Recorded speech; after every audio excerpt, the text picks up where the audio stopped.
Hello, my name is Robert Smith, and I'm with New River Community College's Academic Assistants, and today we are discussing reaction yields. So we're given a balanced equation and the mass of oxygen and the mass of ethane. And from there, we can determine the theoretical yield of either product. In this case, I'm going to choose water, just out of preference, but you could just as easily have chosen carbon dioxide.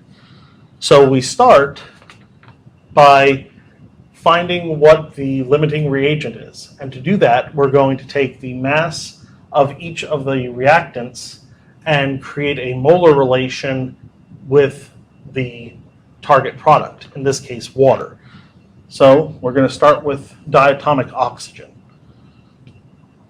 which we're given the mass of that as being 4.35 times 10 to the 6th grams. And then we're going to divide by its molecular mass, which you can rearrange for dimensional analysis purposes as being 1 mole over 32.00 grams. To calculate the 32.00 grams, you just take 16.00 grams, multiply it by 2, because there are 2 oxygens, and each oxygen weighs 16 grams per mole. Then you want to use the molar relation between water and diatomic oxygen. So if our moles at the top here are moles of O2, then we'll want our moles of O2 to be at the bottom over here. So 7 moles O2 and 6 moles of H2O.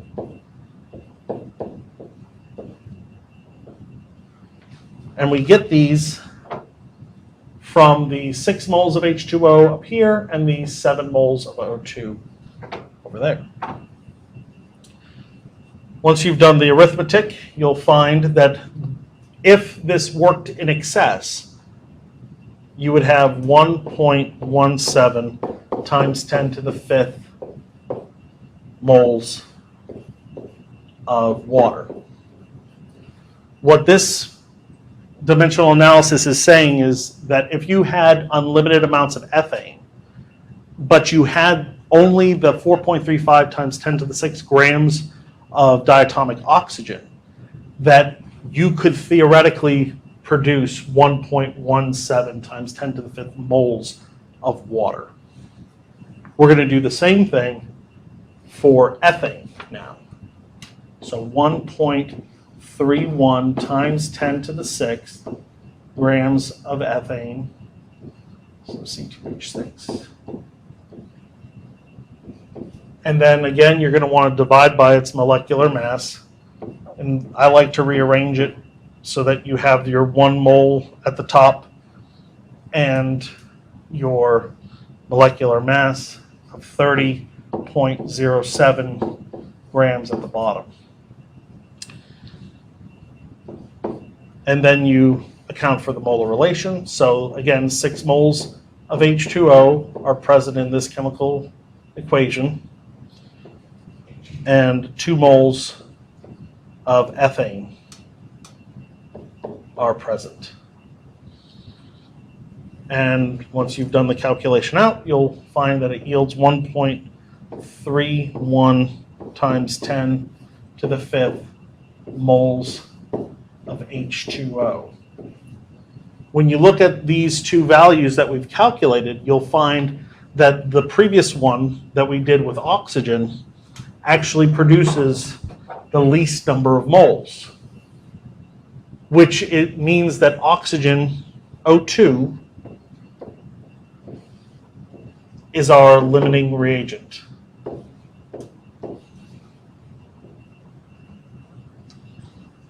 Which means that when you run this reaction, given the masses of the 2 reactants, you will run out of oxygen before you run out of ethane.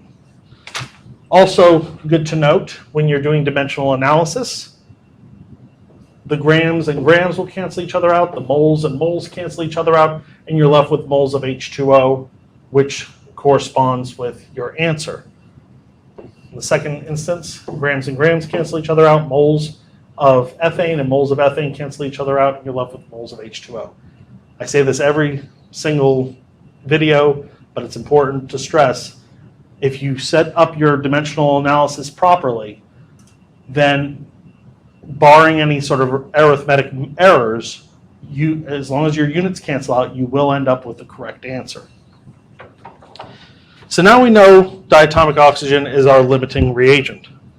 So let's calculate what the mass of water is being produced in this process. So we know that the moles of water is 1.17 times 10 to the 5th moles. And then all we have to do is multiply it by its molecular mass to get its mass. So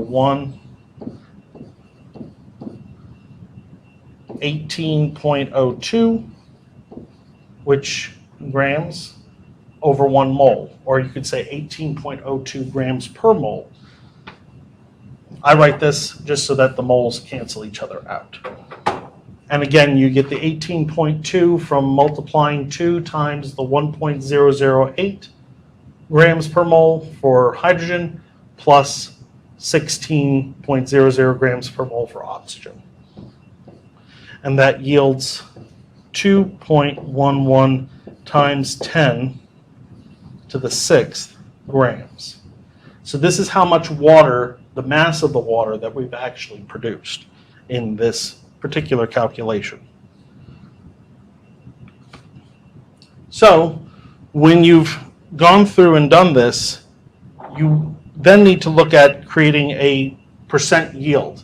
Now, the only way they'll ask for that is if they provide you with the experimental yield. Let's say they'll say something in the question that says, when the reaction was run, you only produced 1.79 times 10 to the 6 grams. So let's say that that's experimental 1.79 times 10 to the 6th grams. So if they presented that as the experiment and you theoretically accounted for this amount, to get the percent yield, all you have to do is take your experimental value, 1.79 times 10 to the 6th grams, and divide it by 2.11 times 10 to the 6th grams. This right here is your experimental. This is your calculated or theoretical. And then you would multiply that by 100% to get your percent, which in this case, given that experimental yield, would be 84.8% when you do the calculation.